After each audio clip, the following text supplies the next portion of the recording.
There's no feeling more intense than starting over. If you deleted your homework the day before it was due, as I have, or if you left your wallet at home and you have to go back after spending an hour in the commute. If you won some money at the casino and then put all your winnings on red but it came up black. If you got your best shirt dry cleaned before a wedding and then immediately dropped food on it. If you won an argument with a friend and then later discovered that they just returned to their original view. Starting over is harder than starting up.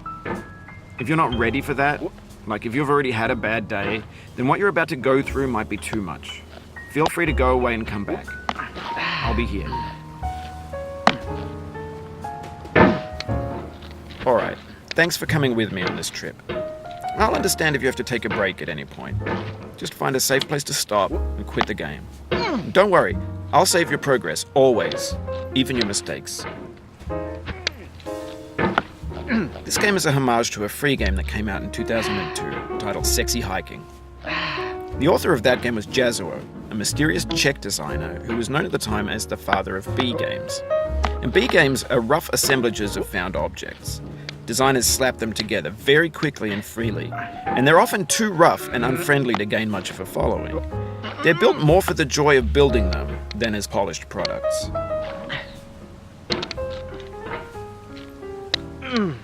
In a certain way, Sexy Hiking is the perfect embodiment of a B game.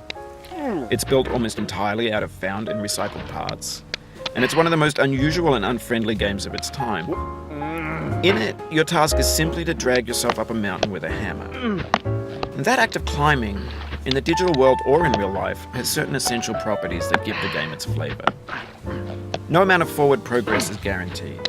Some cliffs are too sheer or too slippery. And the player is constantly, unremittingly in danger of falling and losing everything. Anyway, when you start Sexy Hiking, you're standing next to this dead tree that blocks the way to the entire rest of the game. It might take you an hour to get over that tree, and a lot of people never got past it. You prod and you poke at it, exploring the limits of your reach and your strength, trying to find a way up and over. And there's a sense of truth in that lack of compromise. Most obstacles in video game worlds are fake. You can be completely confident in your ability to get through them once you have the correct method or the correct equipment or just by spending enough time. In that sense, every pixelated obstacle in Sexy Hiking is real.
The obstacles in Sexy Hiking are unyielding, and that makes the game uniquely frustrating. But I'm not sure HuHu intended to make a frustrating game. The frustration is just essential to the act of climbing, and it's authentic to the process of building a game about climbing. A funny thing happened to me as I was building this mountain.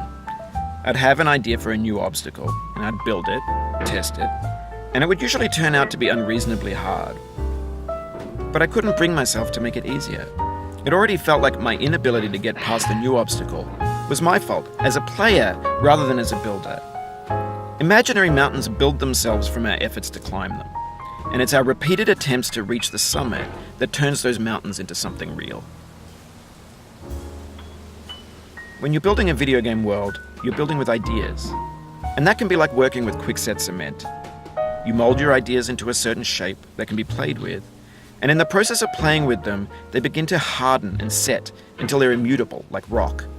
And at that point, you can't change the world, not without breaking it into pieces and starting fresh with new ideas.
Oh, you just lost a lot of